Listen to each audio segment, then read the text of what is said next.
Aha, glad I checked.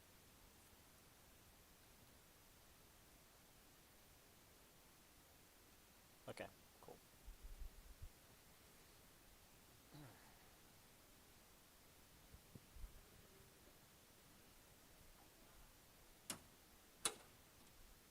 All right, so before we start, just as a reminder, um, the final paper is due on the 21st. If you're going to do the final paper,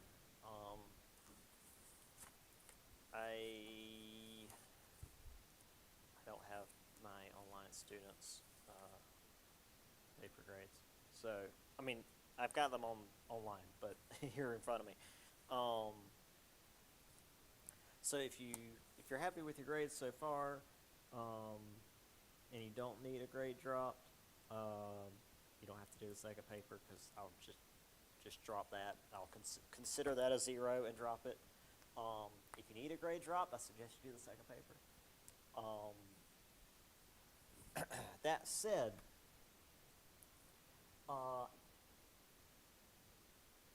did a little math yesterday.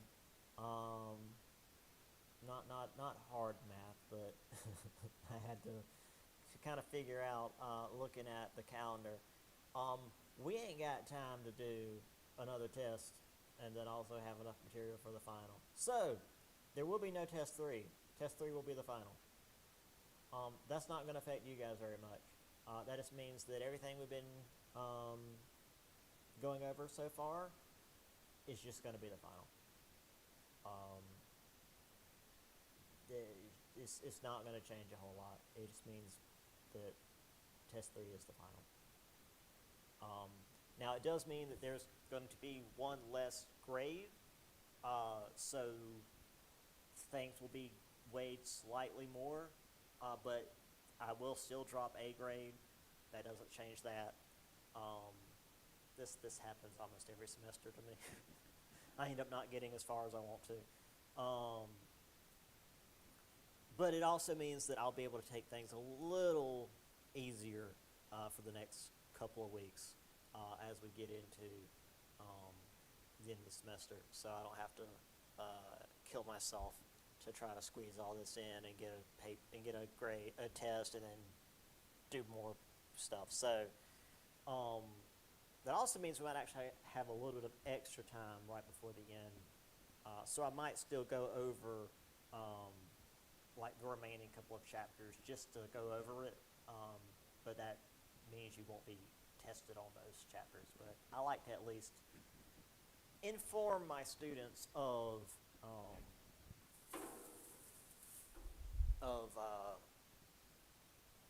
that material because it's important to know. Also, I still would like to do what I've started to make a regular thing. It's my extra credit movie day. So our last day in here is the 21st of April. Last regular class day.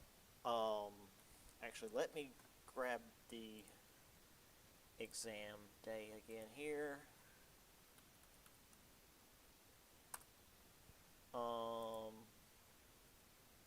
So for us, we are Monday, Wednesday, 8:30. So our exam is going to be on Friday, April 25th.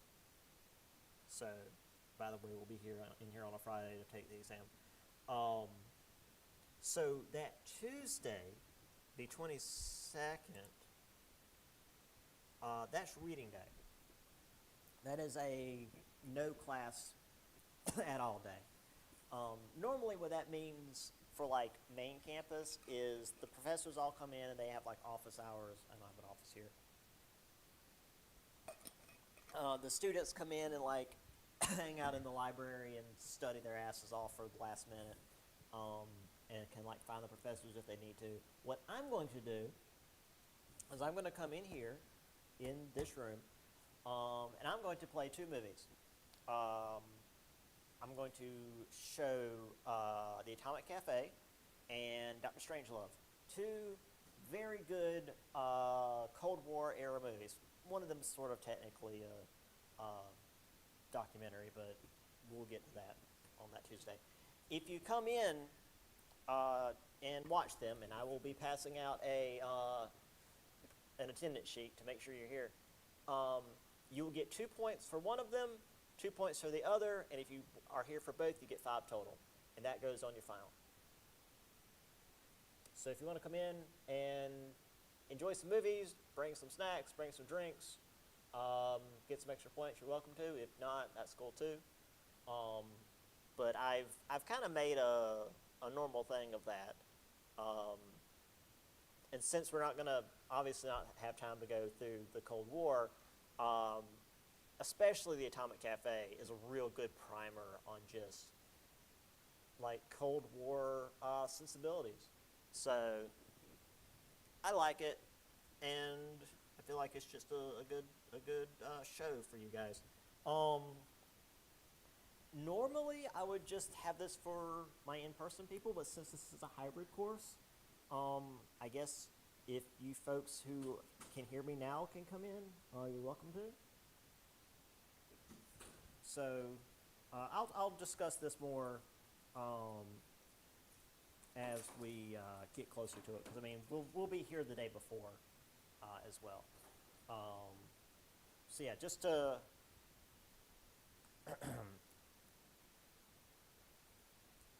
to clarify for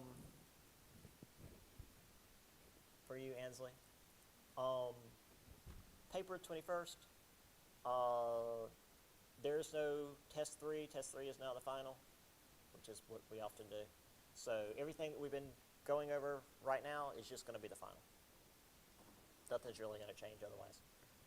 And the Tuesday after our review day is reading day, and if you want to come in and watch some Cold War era movies, you can get extra credit if you're able to come in. If not, don't worry about it. Okay, any questions before we get into really the rest of this chapter? Okay, so pre-World War I stuff. So that means it really just means the final will end with World War I, or the end of World War I. Okay, so we ended with the social question, working class barely making enough to get by. Some joined radical parties like socialists or communists, which I'll get into the difference in the two here in just a minute. Others joined trade unions. We had the labor strike, where laborers would rescind their labor from corporations, and as I described it last time, it's almost like a medieval siege, where they try to see who's going to give up first, and oftentimes the strikes wouldn't work because the people who worked there would not have the money to survive long enough. However, the London dock strike ended up working because supporters raised money to keep the workers from starving to death. So that worked out. So here we have the London dock strike.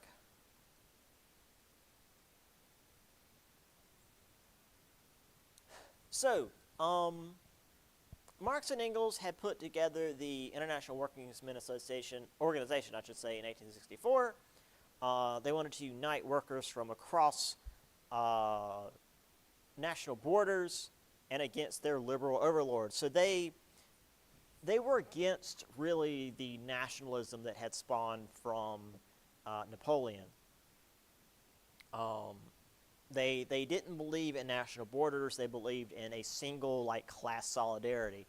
However, as we're going to see, as World War I hits especially, nationalism tended to be stronger. This idea of fighting for your homeland usually was stronger than class consciousness. So the group was founded in 1889, refounded in 1889 as the Second International. It was called the Second International Working Men's Organization, but they just shortened it to Second International. Now this was where the split happened. This was split between the orthodox Marxists that believed that overthrowing capitalism was the only way to move forward, and revisionists that believed they should work for better wages and conditions within the system, which is to say, getting their people elected, changing laws, essentially like doing the trade union thing, and like changing the government to suit the workers as opposed to overthrowing it. So these became known as democratic socialists, which are revisionists, and communists, which are the revolutionary socialists. So this is the difference in socialists and communists. So when you hear people using them interchangeably, they're wrong. And beyond that, more radical were the anarchists that believed governments needed to be done away with entirely, which, again, the book doesn't go into very much, but I've learned a bit more about anarchists. Anarchy and anarchists are a little bit different. Where it's not just like burn everything down and the world just every man for himself. But it's this idea of an overlord government is not going to be good for the people. It's never going to be good for the people. People should take care of each other, really just kind of like go back to a much older time is really my understanding of it. So most of the time when you think of anarchists, it's like people burning stuff down, which isn't entirely wrong, but it also isn't just how they do things. So on to the Russo-Japanese War, which I'm very excited to talk about. With the Qing Empire collapsing, Russia seized the warm water port of Port Arthur, which was very important for them because they like to be able to put boats in the water when it's water and it not be ice, because, it's hard to it's hard to run boats out on ice. In case you're not aware. Now, Japan, being the other major power in the region, decided that Port Arthur, which again was China's, should instead belong to them. So Russia started moving into Manchuria and Korea, which Japan also decided should be theirs instead of Russia's, which again was technically China's, but China was too weak to do anything about it. Moved in and hit Port Arthur in February of 1904. They bottled up the Russian Navy and started wiping it out, landed troops and pushed the Russians back to the import city of Mukden, which is to say way back in Manchuria. By January of 1905, they had taken Port Arthur, and by May, the Russians sued for peace. This was an incredibly bad war for Russia. I should actually mention, during this period, so the Pacific Fleet was wiped out. By the way, Hunter, you're going to hear the story again, but I have to because it's too good not to share. So the Pacific Fleet was wiped out in Port Arthur. They didn't even manage to get out and fight the Japanese fleet. They were sitting in the harbor and were just bottled up and destroyed. Russia also had a fleet in the Baltic, which is on the other side of Asia and Europe, basically the other side of the world. Excuse me. The only way they can get there is to sail around the entire world to get to Japan. There was no Panama Canal at this time, and England wasn't going to let them use the Suez Canal, so they had to go all the way around Africa and back up through the Indian Ocean to get to Japan. Over the course of this trip, the Baltic Fleet nearly started a war with both the Netherlands and England because they mistook the Dutch and English fishing boats for Japanese U-boats, which the Japanese didn't have. Also, the Japanese didn't have U-boats in the Baltic Sea, which is on the other side of the world. Luckily, the Russian gunners were so bad they never landed a shot, so the war didn't happen. However, due to all of this, the British wouldn't let them use the Suez Canal, so they had to go all the way around Africa. On the way back up, they decided to stop by Madagascar to refuel. The sailors got off and, besides getting lots of fun tropical diseases, decided to pick up a bunch of wild animals and bring them back on the ships, including snakes, crocodiles, and, large predatory cats, which immediately got loose and started prowling the ships. So they had, ships full of animals that were deadly. They just, wandered around and, would hunt the sailors. A lot of other stuff happened that I don't entirely remember. They eventually made it up to Japan, and off the coast of Tsushima, which is really far south in Japan, they met the Japanese Navy and got wiped out immediately. Never landed a shot. The Russian admiral did actually survive, and when he woke up from, being knocked out in the battle, he spoke to the Japanese admiral and asked if they fought well, and the Japanese admiral had to lie to him and told him, yes, you all fought honorably and admirably, despite the Russian fleet doing extremely poorly. So yeah, Russia did really, really bad in this war. Not only did Russia do really, really badly, but it shocked Europe because they still believed in this whole white superiority over the Oriental people of the Far East. The rest of the world also took notice, including the Eastern peoples who were part of the colonial powers under Western control. If the Japanese could turn the West technology against them, then surely it could be done again. So we started getting, India for one, but other places in the Far East started learning tactics and technology from Britain, or not Britain specifically, but the West, to eventually gain their own independence. Here we go. So here is the Russo-Japanese War. Port Arthur did not go well. They landed troops, marched through Korea. There's the Battle of Tsushima. There's the Baltic Fleet pops its head in, gets wiped out immediately. They proposed that this territory should form a neutral zone. Russia lost control of all of this and Manchuria.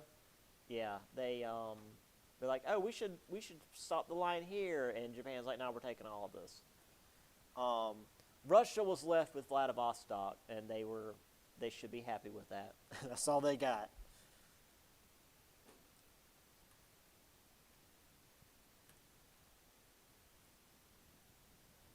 So, this led to a revolution in Russia. Not the revolution in Russia, but a revolution in Russia. December of 1904, workers in the Putilov armaments factory in St. Petersburg were tired of how poor the war was going. They initiated a strike, and soon workers all over the city joined them, which shut down the capital entirely. And this is the true power of a strike. Not just like the people in a factory or part of, a dock workers association strike, but if everybody in a city or a country were to strike from every occupation, it would shut down everything. It shows how powerful the workers are. So a group met with an Orthodox priest, Father Gapon, worked out a petition for a representative assembly for Russia, which I guess is more than what they already had, the Duma. January 22nd, 200,000 men, women, and children, because you can't just have a little gathering in Russia, gathered in front of the Winter Palace to try to make the Tsar recognize their plight. The Tsar was busy somewhere else. The guards freaked out and killed or wounded nearly 1,000.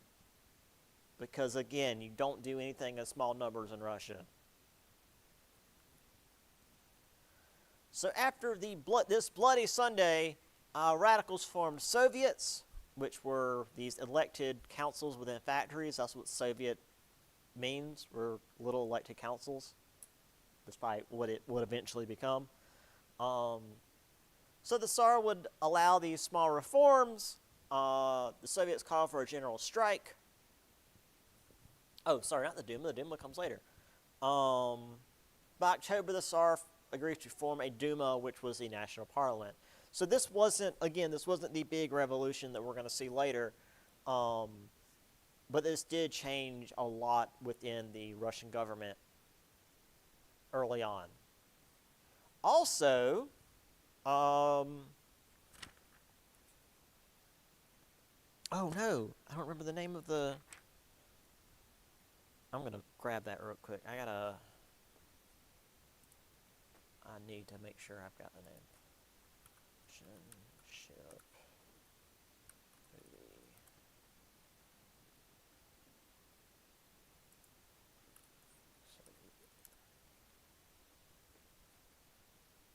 Potemkin. Okay. Battleship Potemkin. This is the Battleship Potemkin. It is, there was a battleship, I think this was part of the Baltic Fleet, that deserted during this war. They went down into the Black Sea and stationed in a city or in town, and because there's this whole thing about their food was rotten and the officers were mistreating them, so they basically mutinied, and they stopped in, I think it was Odessa, and after they left, the Tsar sent in troops and basically punished the whole city for harboring the mutineers. Long story short, the movie, The Battleship Potemkin, was one of the first Soviet-era films, and it's very blatantly Soviet propaganda about oh, look, these people were Soviets before even the Soviets were a thing. But it's also in terms of cinematography, one of the earliest films to use like these long tracking shots. So it's really neat, actually. I've watched the Battleship Potemkin. Again, it's out. It's over 100 years old. It's 100% up on YouTube for free if you want to go see it. It's really good. So yeah, Battleship Potemkin. All right.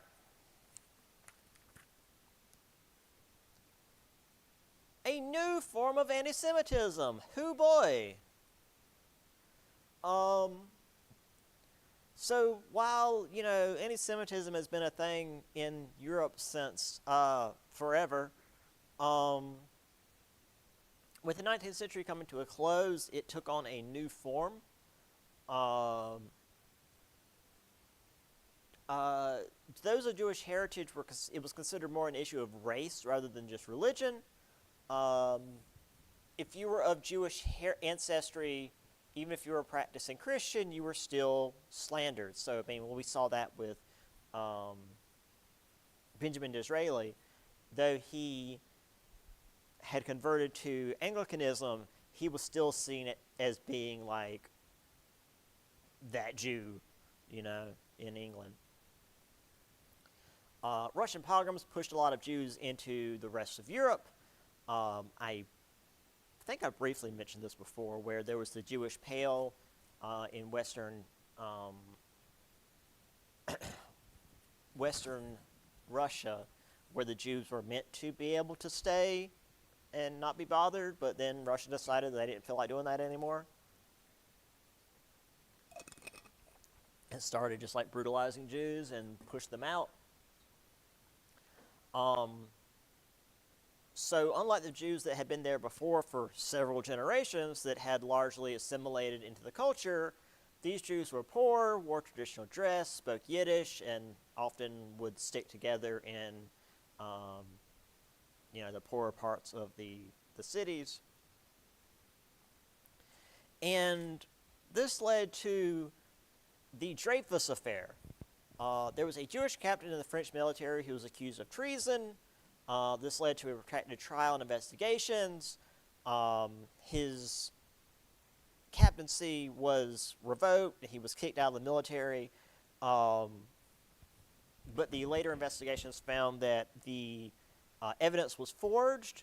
And let me see.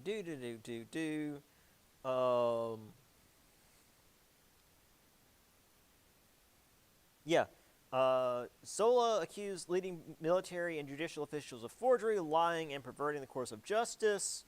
Republicans rallied, elections voters with radical majority in parliament.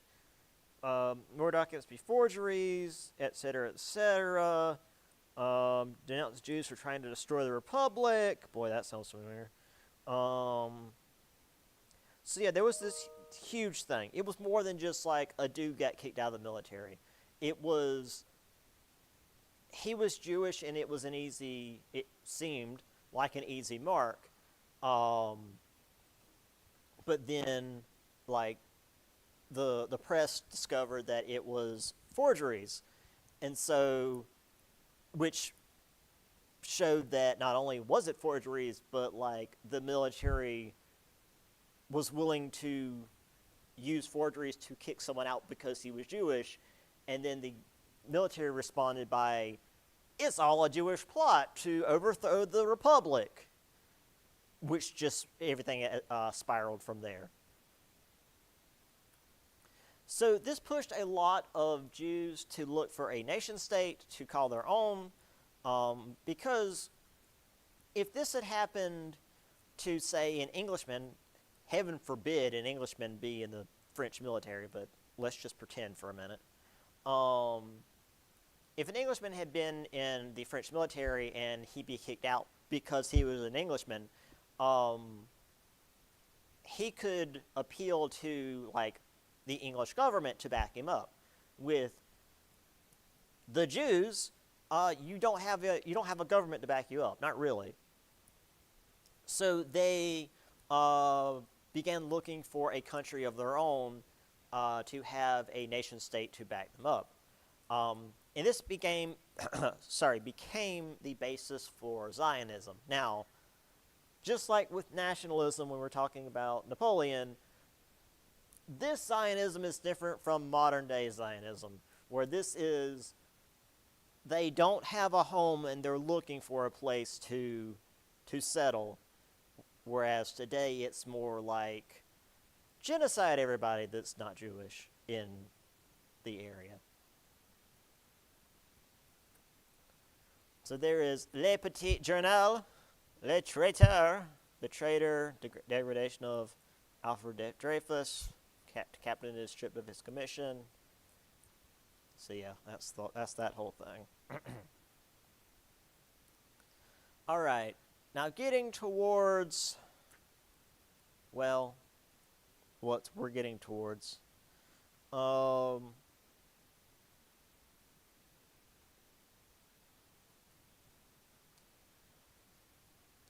technology is increasing. We got pressures on all sides. These military improvements are increasing more and more dramatically because people are starting to get a little bit nervous. You got Germany in the middle of Europe that's becoming more powerful. So France is going to build up their military, and, well, Russia's going to try, which is going to cause Germany to build their military more, which is going to cause France to build their military more. England did a little bit. They were kind of resting on their laurels. The French were the first to develop a fast-firing 75 millimeter artillery piece that could shoot shells up to 7 kilometers. So you're shooting something about this wide, like from, not long even, because they probably about that long, but like that. That's like 3.5 miles. You don't even see the gun. Whoops. So major powers started spending lots of money on military buildup. Germany and Britain started building up their navy, larger, more powerful warships, including the Dreadnought class, which I obviously have a picture of because I find Navy stuff cool. My grandfather was in the Navy in World War II, so I've got a little bit of personal stake in that.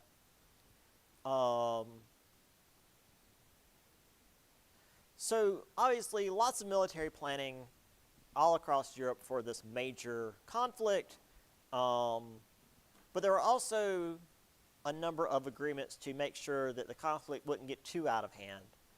The Geneva Convention in 1864 ensured that prisoners would be treated okay. The Hague Convention on Land Warfare would ensure that weapons that would injure civilians wouldn't be used. Civilian reprisals were meant to be entirely stopped, which totally happened. Yeah, civilians weren't harmed at all in World War I or World War II. Yeah, that's the thing. Oh, what's especially fun, I think it's the Geneva Convention, where it's like you're not supposed to use gas weapons in war. That's considered a war crime, which includes like tear gas, because that's considered like, that's just for injuring your opponent. That's not even like killing them. But you can use it against civilians because that's not warfare. So it's fine. Anyway, there's a Dreadnought, as you can see, much larger than some of the earlier ships we saw. These are big ships. These were big old battleships. World War II, obviously, they moved towards aircraft carriers because we had proper planes by then. But this was what you had in World War I.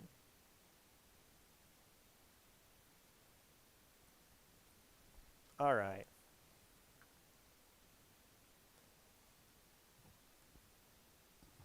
Excuse me. So, after the Austro-Prussian and Franco-Prussian Wars, Austria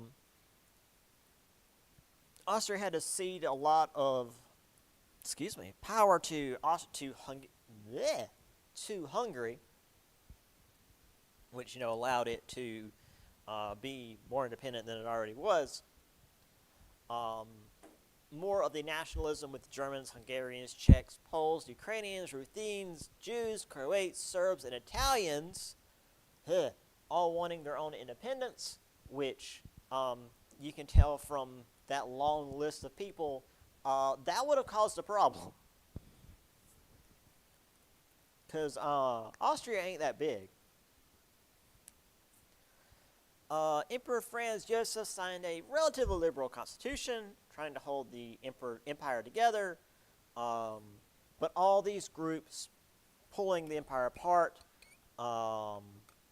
as each ethnic minority tried to pull itself together, continue to cause problems. So this created a new type of patriotism, which is the now modern form of nationalism, where hatred for other groups rather than love for your own group had the most momentum. So it's more, we hate everybody else because we're better than everybody else, rather than, you know, we're for our own people. That's you know, more modern nationalism is, you know, we're the best and everybody else needs to go away or die. Perhaps both.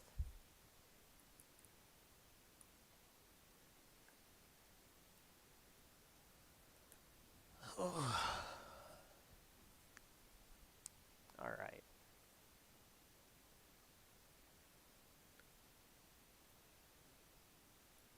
So after the Russo-Turkish War, Serbs, Bulgarians, and Romanians managed to gain their independence. After this, Serbia moved on Bosnia to annex more land, which, as we're going to see going forward, yeah, the Balkans were very, very unstable. The French, British, Russians, Austrians, and Germans sent in more missionaries to open up more trade routes into the Ottoman Empire. So the Turks took out the restrictions on Greeks and Armenians within their borders, slaughtering hundreds of thousands of Armenians in Istanbul in 1895. And the Armenian genocide, to this day, is still not officially recognized by a lot of governments, because we want to be on good terms with modern-day Turkey, because it's still being run by, like, a dictator. And they get real touchy when you talk about the past atrocities they've done.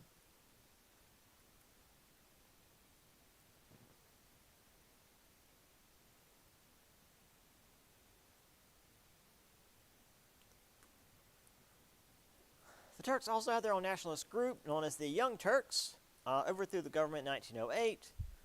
We then had the First Balkan War. Serbs, Bulgarians, and Greeks banded together into the Balkan League to attack the Turks, which worked for them, but then they attacked each other in the Second Balkan War, with the Ottomans joining the Serbs and Greeks against the Bulgarians, because the Balkans are just a mess.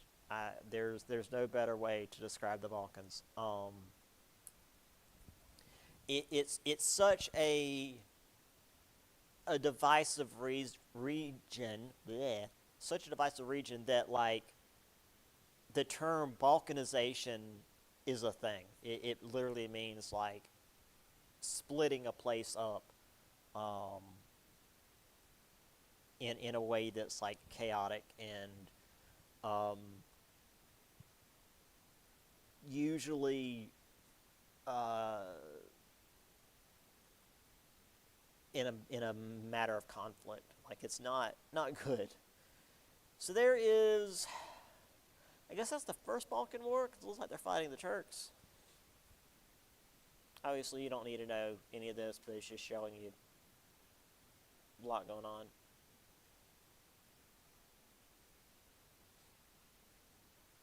That's actually it for this chapter, because, yeah, I was flying through the beginning of the chapter, so I thought we needed to get further. So we finished this chapter. I'm going to go ahead and move on to the next one, since it's pretty long, and, you know, we got a lot of time left, so I might as well. Technically, this was a time of peace. Sure, wasn't a time of peace in, you know, Turkey, but there's all sorts of pressures in Europe reaching a new high. More and more heat rising with nationalistic and individualistic ideals. Nearly everybody in Europe saw this new war coming. Industrial arms race added more fuel. So as this increased, this lowered the flashpoint. The flashpoint, by the way, if you're not aware, that's a I read a book called Flashpoint, and they kept using that as like an analogy for the war. Basically, it's the lowest temperature at which a fire can start, which you can lower by like increasing pressure or raising heat or adding fuel. Like there's, because like it's really damp outside, a fire's not going to start until you like add more heat to a system. But if it's really dry, you don't need a lot of heat, that sort of thing. So with more of this pressure, more fuel to the fire, war was on the horizon, but only a few people in Europe actually really saw how bad it was going to be before it happened. So, let's start with the beginning of the Great War. We won't go too far into it, but we might as well begin. That is 102.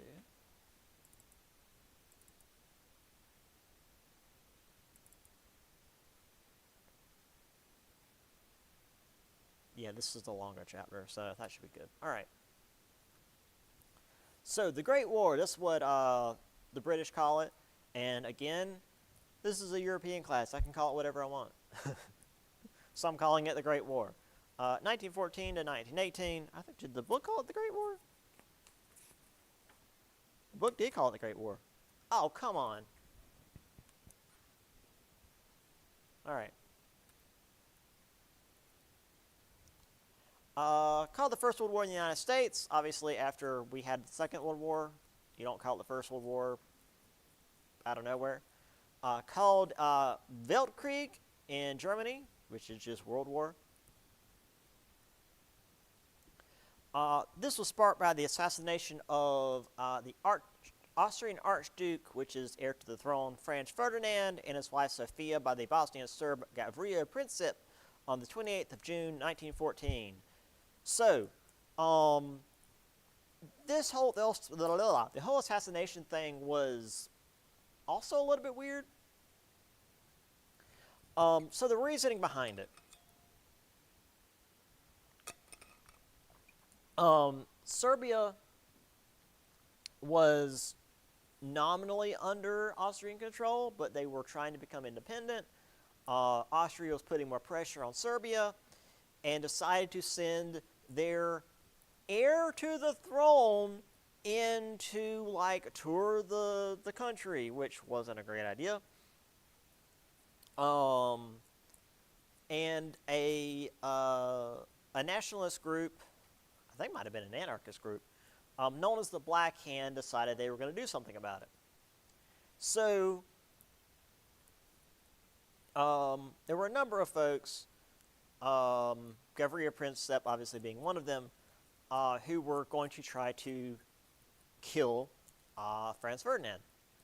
Now, the initial idea was to bomb the car. That was a tried and true method. However, the guy who had the bomb went off early, and it like blew up the street ahead of where the car was, and obviously that stopped traffic, and there was this whole mess.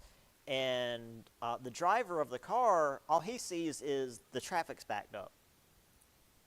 So he turns down the side street to get around the traffic. He doesn't know that a bomb's gone off. Obviously there's no like, nobody's got cell phones or anything. Nobody's even got like radios back then.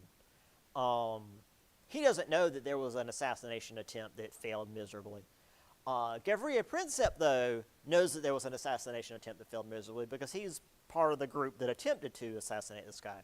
So he's walking down the street depressed because their plan has failed entirely. He's walking down the street. He sees this car coming in the opposite direction, and it's the dude that we're going to assassinate.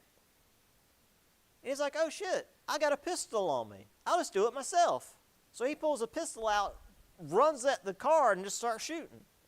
And he manages to take out Ferdinand and also his wife, incidentally. So yeah, the whole assassination that started the war was kind of by, I mean, not by accident, but it was not the way they meant for it to go. So I figure I should mention that too. Um, Now, the war, as we mentioned through all of the last chapter, it wasn't just this dude gets shot and all of Europe goes to war over it. It was the result of all these growing tensions between the nations, across empires, and within this ethnically diverse region, which is to say the Balkans, um, because it was this powder keg. Um, and the powder, the pressure, and the spark was nationalism. It was all these people living together in this one region that all wanted their own nations, and Austria specifically was trying to keep a lid on that and maintain Austrian dominance over the region. And the Serbs and the Bulgarians and these other people weren't having it. So there is Franz and Sophia. Oh, I don't have the picture of Gabriel Princip running at them. So,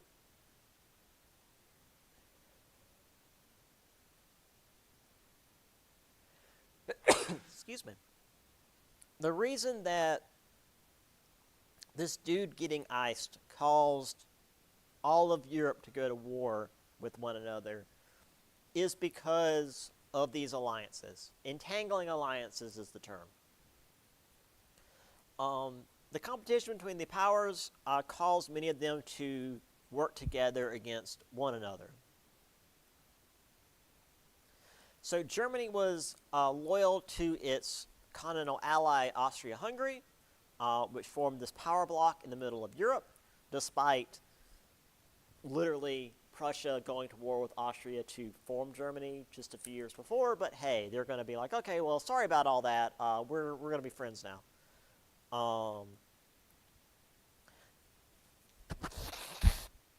France and Russia formed an alliance in 1891, largely due to the whole, like, we're both afraid of Germany, so we're going to work together. Also based in part on shared culture, which is, as I mentioned last time, their shared cultural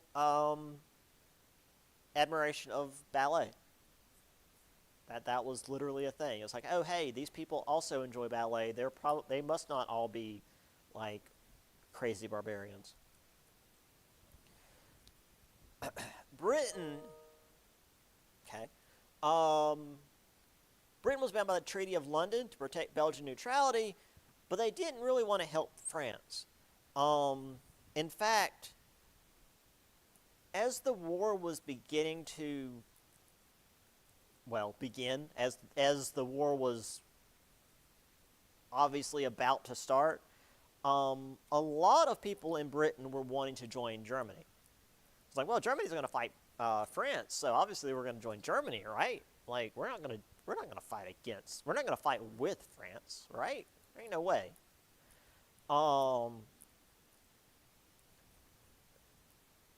But we'll get to that in a minute. The U.S., though, we were trying to not get involved. We were staying in the Pacific, and we're doing our business with taking over lands that weren't ours from native people. So here is more or less the territories that were involved. So you've got Germany, Austria-Hungary, Italy, more or less, they swapped sides before the end. France, Russia, and England, also kind of. England joined as like an associated power.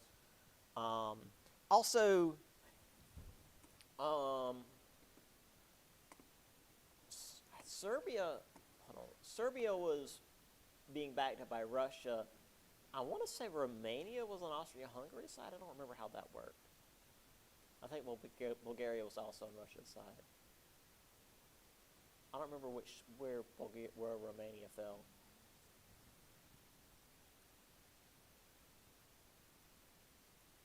Hey, if this isn't confusing, this is how this was going. So the Balkans in the middle. This is what's causing the problem. Bulgaria and Serbia had the issue with Austria-Hungary. So Russia's stepping in, Germany's stepping in to help Austria-Hungary. Italy's also there, but don't worry about Italy. They're really not important. The Ottoman Empire is also there. They're also really not important. It's mostly Germany stepping in to help Austria-Hungary. Russia steps in to help Serbia. France steps in to help Russia. Britain steps in because of Belgium.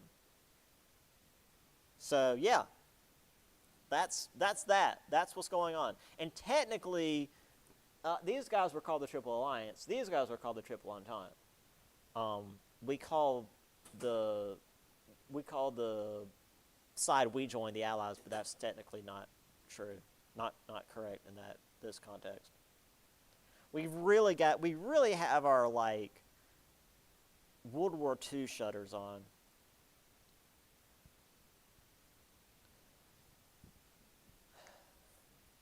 So with European empires spreading across the globe, these conflicts began to spread as well. Germany shifted the balance of power. These smaller disputes spread as well. Southeastern Europe was the worst point. Again, Germany and Russia began to grow. Austria and the Ottoman Empire were falling apart. So you've got power vacuums and power wells. Growth and retraction is just going to cause chaos. Which obviously made the Balkans chaos for everybody involved. Which, like, on a map, and, like, in a war simulation is all well and good, but for the people living there, it's life and death. It's not good. Here we go. Here's the ethnic groups of Austria-Hungary in 1910. As you can see, you've got the Germans, which essentially are Austrians, the Hungarians, and then a lot of other groups. Croats, Serbians, Czechs, Slovaks, Poles, Ukrainians, Slovenes, Romanians, Italians, a lot of groups, all within Austria-Hungary.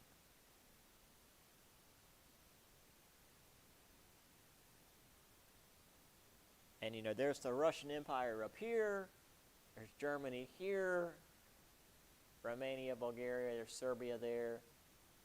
Montenegro. I think Sarajevo is where the assassination happened.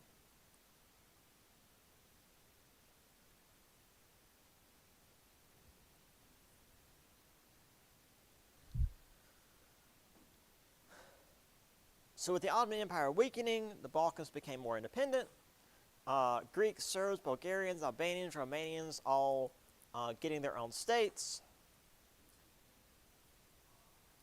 Albanians overthrew their prince. Serbs wanted the Albanian coast. Greeks, Bulgarians, Romanians wanted more territory. The Ottomans wanted it all back. So everybody's fighting for more land. Everybody's fighting to get land back.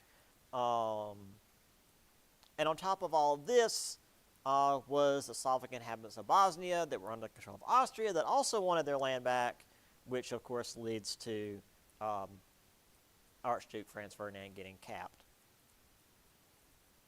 So yeah, this is the Balkans after the First Balkan War, which again is, you've got this little area in here which is technically under Austria-Hungary's control, but they want their slice of the land too.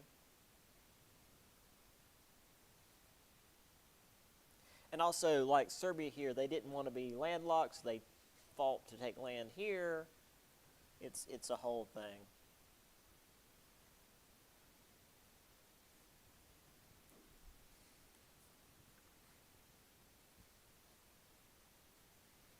All right, I'm going to go a little further, and I'll let you guys go a bit early. But, again, when we discuss World War One in like the American history context, it's like Franz Ferdinand gets assassinated, and World War One happens. That's not how it goes. So this guy gets whacked on the 28th of June. And the great powers start to scramble to prepare for or try to prevent the war.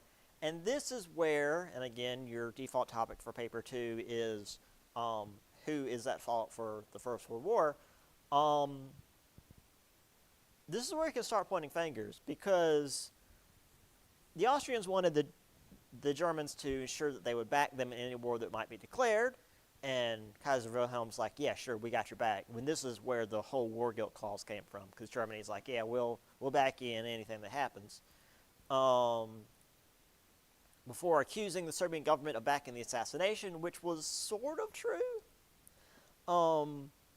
Like the assassin group wasn't working entirely independently. The Serbian government had kind of a hand in it. Like not everybody in the government was behind it, but the assassin group 100% had a little bit of help from the government. So they issued an ultimatum by July 23rd, which basically would have absorbed all of Serbia into Austria. They had 2 days to respond, which, as I said, which would have essentially given up Serbian sovereignty. Which was the whole reason the assassination happened, was to prevent that from happening. Oh, I do have the picture. There is Gavrilo running up on Archduke Franz and Sofia, and just emptying the clip.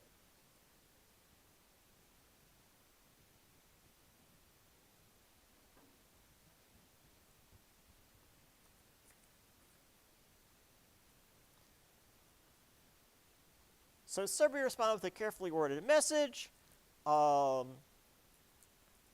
Austria refused to accept anything but a full capitulation, which Serbia pretty much knew was going to happen. So they started mobilizing.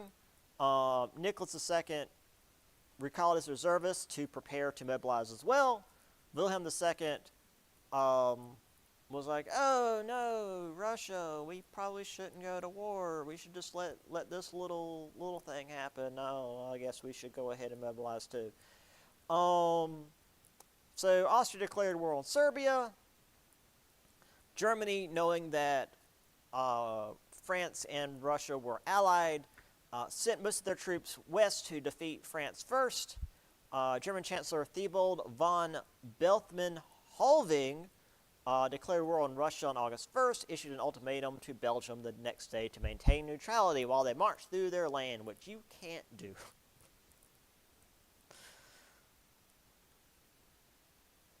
So there is the Western Front, which very quickly led to trench warfare. Like the armies would meet, and then they would head north to try to flank, and they'd meet again, and then they'd head north to flank, and they'd meet again. They'd head north to flank, and they'd meet again, all the way up till they got to the coast. And then they just dug a trench and hung out for 4 years.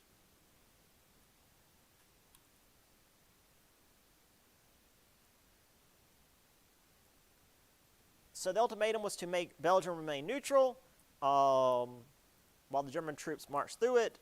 Belgium refused, called on Great Britain to honor the Treaty of London, which we've already talked about. Therefore, Britain had to get involved, declared war on the Central Powers, which was Germany and Austria-Hungary, joined the Entente, which was France and Russia.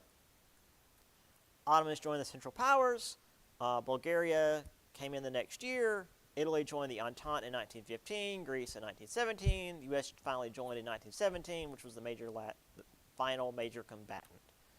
So there is the scrap of paper which I showed you guys when we were talking about Belgium way back when. The Germans have broken their pledged word and devastated Belgium. Help keep your country's honor bright by restoring Belgium to her liberty. Because yeah,